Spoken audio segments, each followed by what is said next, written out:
स्वतंत्रता दिवस के ऐतिहासिक अवसर पर प्रधानमंत्री नरेंद्र मोदी ने लाल किले की प्राचीर से अपने 13वें संबोधन में 2047 तक भारत को विकसित भारत बनाने का संकल्प दोहराया।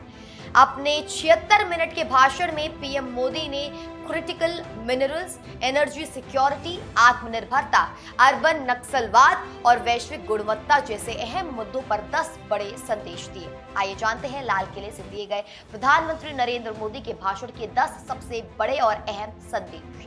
पहला है 2047 तक विकसित भारत बनाने का संकल्प। जी हाँ, प्रधानमंत्री मोदी ने कहा कि भारत का सबसे बड़ा सपना साल 2047 तक देश को विकसित बनाना है। 140 करोड़ भारतीय के इस सामूहिक संकल्प से पूरी दुनिया में भारत की छवि तेजी से बदल रही है और दुनिया अब भारत को एक नए दृष्टिकोण से देख रही है। दूसरा, एनर्जी सिक्योरिटी और 100 गीगावाट न्यूक्लियर पावर का लक्ष्य। पीएम मोदी ने क्रिटिकल मिनरल्स और ऊर्जा सुरक्षा यानी कि एनर्जी सिक्योरिटी को भविष्य की सबसे बड़ी जरूरत बताया। उन्होंने घोषणा की कि एआई और डेटा सेंटर्स की बिजली जरूरतों को पूरा करने के लिए भारत 2047 तक 100 गीगावाट न्यूक्लियर पावर उत्पादन का लक्ष्य लेकर चल रहा है। इसके लिए देश में 5 नए न्यूक्लियर रिएक्टर शुरू किए जा रहे हैं। तीसरा, समुद्र मंथन और 85,000 करोड़ का निवेश।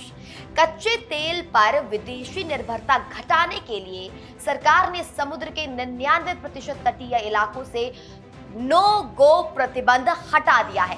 पीएम मोदी ने बताया कि समुद्री ऊर्जा और संसाधनों की खोज के लिए समुद्र मंथन पहल के तहत हाल ही में 85,000 करोड़ रुपए आवंटित किए गए हैं।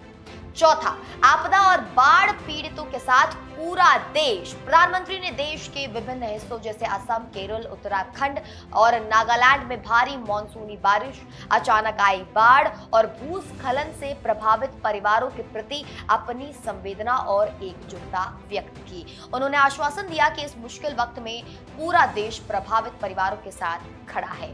पांचवा, 5 दशक का काम 5 से 7 साल में पूरा करने का दावा। पीएम मोदी ने कहा कि 2047 तक का लक्ष्य एक मजबूत नींव पर खड़ा है। पिछले 10 से 12 सालों में देश ने आत्मनिर्भरता का जो सामर्थ्य दिखाया है, उससे जो काम पिछले 5 दशकों में नहीं हो सके थे, उन्हें 5 से 7 सालों में पूरा किया गया।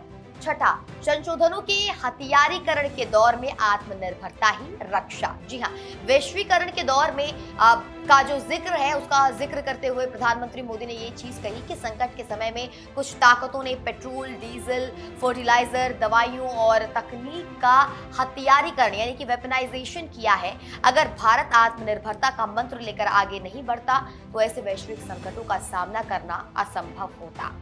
सातवां, फॉर्च्यून 500 और वैश्विक लीडरशिप में भारतीय ब्रांड्स। जी हां, पीएम मोदी ने भारतीय उद्योग जगत और राज्यों से अपनी रफ्तार बढ़ाने की अपील की। उन्होंने कहा कि समय की मांग है कि फॉर्च्यून 500 कंपनियों, दुनिया की शीर्ष बैंकों, बड़ी फार्मा कंपनियों और ग्लोबल अकाउंटिंग फर्म्स में भारत की शीर्ष कंपनियां शामिल हों और दुनिया का नेतृत्व भारत के हाथों में हो। आठवां, माओवाद और बंदूक वाले नक्सलवाद का अंत। जी हां, प्रधानमंत्री ने कहा कि 2014 में सरकार में आने के बाद माओवाद और नक्सलवाद को खत्म करने का जो संकल्प लिया गया था, देश अब उसे पूरी तरह खत्म करने की दिशा में है। बंदूक की नोक पर चलने वाला नक्सलवाद अब अंतिम सांसें ले रहा है और रक्त रंजित इलाकों में विकास का तिरंगा है वो लहरा रहा है। नौवां, दिमागी नक्सलियों से सावधान रहने की हिदायत। पीएम मोदी ने देशवासियों को आगाह करते हुए कहा कि भले ही बंदूक वाले नक्सली खत्म हो गए हों, लेकिन दिमागी नक्सल यानी कि विचारधारा वाले माओवादी आज भी देश को हिंसा और अस्थिरता में घसीटने की कोशिश कर रहे हैं। इन्हें पहचान कर अलग थलग करना होगा। साथ ही अब सुरक्षा सिर्फ सीमाओं तक सीमित नहीं है, बल्कि तेल रिफाइनरियों और बैंकिंग सेक्टर को साइबर और डिजिटल हमलों से भी बचाना प्राथमिकता है। 10वां, शक्ति की सप्तधारा और वैश्विक आपूर्ति श्रृंखला में जीरो डिफेक्ट का आह्वान। जी हां, लाल किले से पीएम मोदी ने देश में शक्ति की सप्तधारा का आह्वान किया और उन्होंने मैन्युफैक्चरिंग सेक्टर के लिए 3 शब्द दिए: गुणवत्ता, गुणवत्ता और गुणवत्ता यानी कि क्वालिटी। उन्होंने कहा कि भारत के उत्पादों की वैश्विक पहचान जीरो डिफेक्ट और विश्व स्तरीय मानकों के आधार पर होनी चाहिए ताकि भारत ग्लोबल सप्लाई चेन का केंद्र बन सके।